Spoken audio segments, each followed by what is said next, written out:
Most men go through life confused, chasing love, validation, and happiness from women.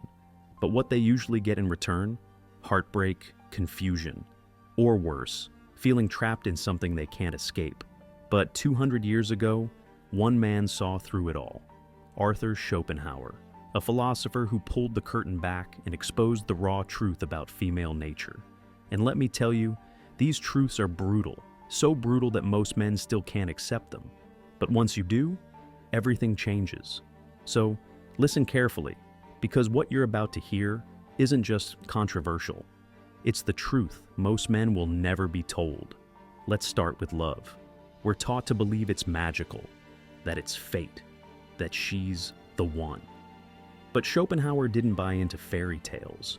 He saw love for what it really is, a biological illusion, not a soul connection, not destiny, just nature's way of getting you to reproduce. That feeling you get, that intense pull, the butterflies, the obsession. It's not your heart talking, it's your brain calculating, on autopilot. Behind the scenes, it's checking. Is she fertile? Are her genes strong? Will this woman give your future kids a survival advantage? And women? They're doing the same thing, just in their own way. Schopenhauer once said, "Love is the ultimate goal of almost all human effort. It is more important than anything else in life." But he didn't mean that in a romantic way. He meant it's a trap, a short-lived chemical reaction designed to wear off once nature gets what it wants. Think about it. How many men have ruined themselves chasing a woman, only for her to leave like it was nothing? How many marriages fall apart the moment the passion fades? That's not random, that's design. Because women don't choose based on fairness, loyalty, or logic. They choose based on what their biology is screaming: status, security, and superior genes. If a man can't provide those, his devotion means nothing. And this isn't an attack on women. It's just how nature wired them. You can see it today. Dating apps where 80% of women go after the top 20% of men. Divorce courts where men pay the price for being committed. History is full of kings dying for women who turned on them. Why? Because the pattern doesn't change. Biology doesn't change. Most men believe that if they just try hard enough, if they're kind, generous, and selfless, they'll be rewarded with love. But Schopenhauer warned us, to be loved, one must not be just, but clever. Women don't fall for the nice guy. They fall for strength. And that strength can be physical, social, financial, or psychological. The good guy often finishes last, not because he's not good enough, but because he doesn't understand the game. He thinks love is something you earn, that if he proves himself, she'll stay. But biology doesn't care how much effort you give. In fact, the more you give, the more she pulls away. Ever notice how some women lose interest right after they finally get the guy? That's what Schopenhauer called the tragedy of possession. The excitement isn't in having someone, it's in conquering them. And once the chase is over, her biology tells her to move on. So what happens to the guy who gives everything, who makes her the center of his world? He watches her walk away. And here's the hard truth. It's not her fault. It's nature. But the man who sees this clearly, he stops blaming. And he starts thinking.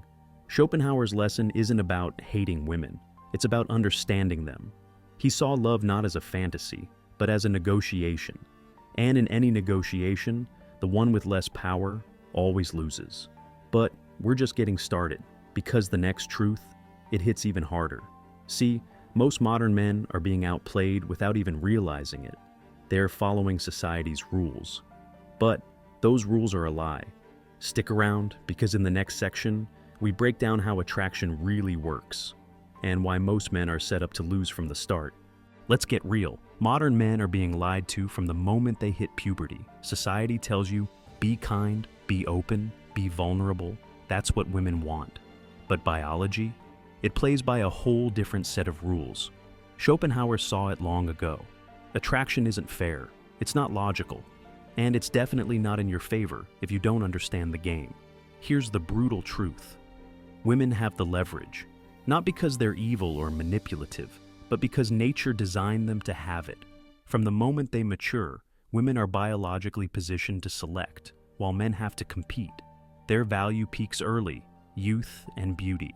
But a man's value, it has to be built through pain, through status, through survival. Schopenhauer didn't sugarcoat it. He said women are fitted to be the caregivers of childhood precisely because they are themselves childlike, more present, more emotional, less focused on the big picture.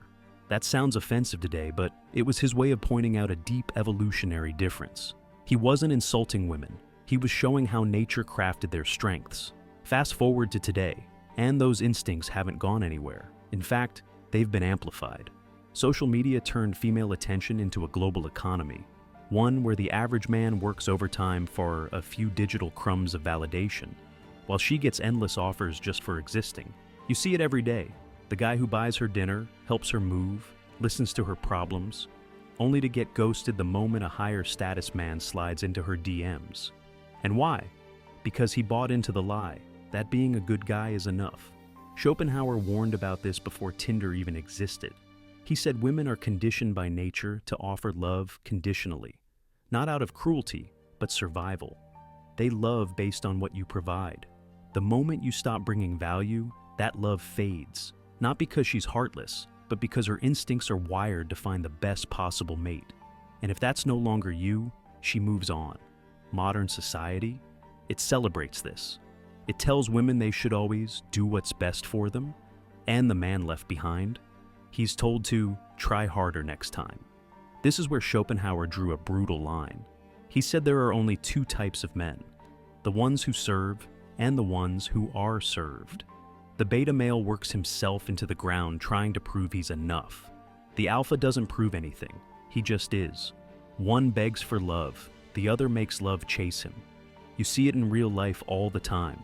The office worker who sacrifices everything for his family, only to be divorced and replaced. The guy who grinds at the gym and finally gets attention, only to find women want him just for his body. The simp who sends money to a girl who barely texts back. These guys aren't victims, they're volunteers. They're following rules that were never designed for them to win. But Schopenhauer didn't just expose the problem. He gave men a way out. His first lesson? Stop pretending the world is fair. It's not. Nature doesn't care about your feelings. So, if you want to win, stop hoping and start seeing things as they are.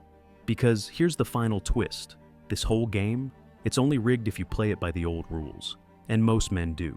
They're still waiting to be chosen, still believing love is a reward for being good enough. But the truth? It's not about being good, it's about being rare. See, Schopenhauer noticed something modern psychology now confirms. Women don't compete like men. They don't come at you directly. They don't flex muscles or fight in the open. They influence, quietly, powerfully, through perception and emotion. When a man wants something, he asks. When a woman wants something, she makes you think it was your idea. That's emotional warfare. Most men don't even realize it's happening. They think they're in charge. They think they're making decisions. Meanwhile, she's subtly guiding every step, testing, observing, calculating. The compliance test. Do you rearrange your life for her? The frame test. Do you stand your ground or fold under pressure? The investment test.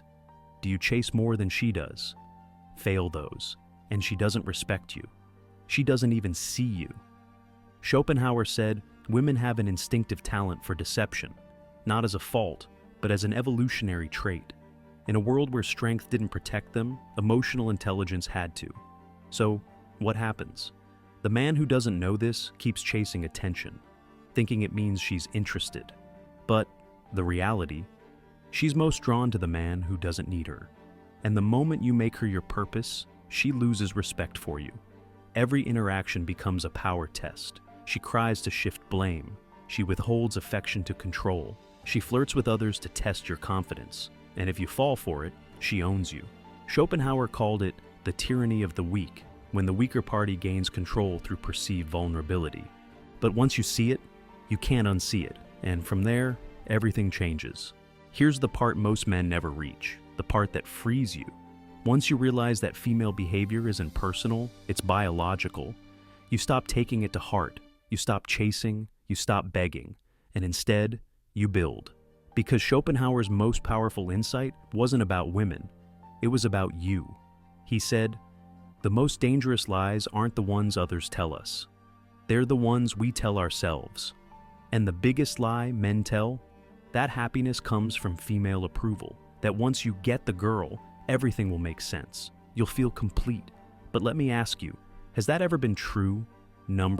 Because fulfillment doesn't come from chasing others. It comes from becoming someone worth chasing. Schopenhauer wrote, "The happiness which we receive from ourselves is greater than that which we obtain from our surroundings." Read that again. It's not external, it's internal. The men who rise, who win, who become legends, they don't do it for women. They do it because their mission is bigger than their emotions. You think Alexander the Great conquered the world because he was trying to impress someone? You think Da Vinci painted masterpieces to get a girlfriend? They were possessed by purpose, so consumed by vision that validation became irrelevant. And ironically, that's what made them magnetic. That's what made women chase them. You want to change your life? Focus on 3 pillars. 1. Economic sovereignty. Schopenhauer said, money is happiness in the abstract, not because of what it buys, but because of the freedom it brings. When you control your income, you control your decisions. You become the man who answers to no one. 2. Philosophical depth. Most guys live on autopilot. They follow trends. They chase approval. But the uncommon man, he thinks, he questions everything. He sharpens his mind like a weapon. He studies the game instead of being a pawn in it. 3. Physical mastery. Your body is not just for looks. It's the vessel of your will. A weak body leads to a weak spirit. Train. Discipline yourself. Because when you control your body, you start controlling your life. Now, here's the part most men misunderstand about Stoicism, Schopenhauer, and true masculinity. It's not about becoming cold or heartless. It's about becoming untouchable, calm in chaos, still when tested, centered when everyone else is reactive. And when you get there, something wild happens. The love you stop chasing, it starts chasing you. The respect you begged for, it gets handed to you. The woman who used to test your value, now she tries to prove hers to you. Why? Because you became rare. Schopenhauer once said, "The safest way of not being very miserable is not to expect to be very happy." That's not pessimism, it's protection. When you stop expecting life to be fair or women to save you, you stop being disappointed. And when you stop needing happiness, you start attracting it. See, the real battle between men and women has never been about hate. It's been about understanding. And the man who understands female nature doesn't fight it. He works with it. He sets his standards. He builds his kingdom. And he makes her earn her place beside him.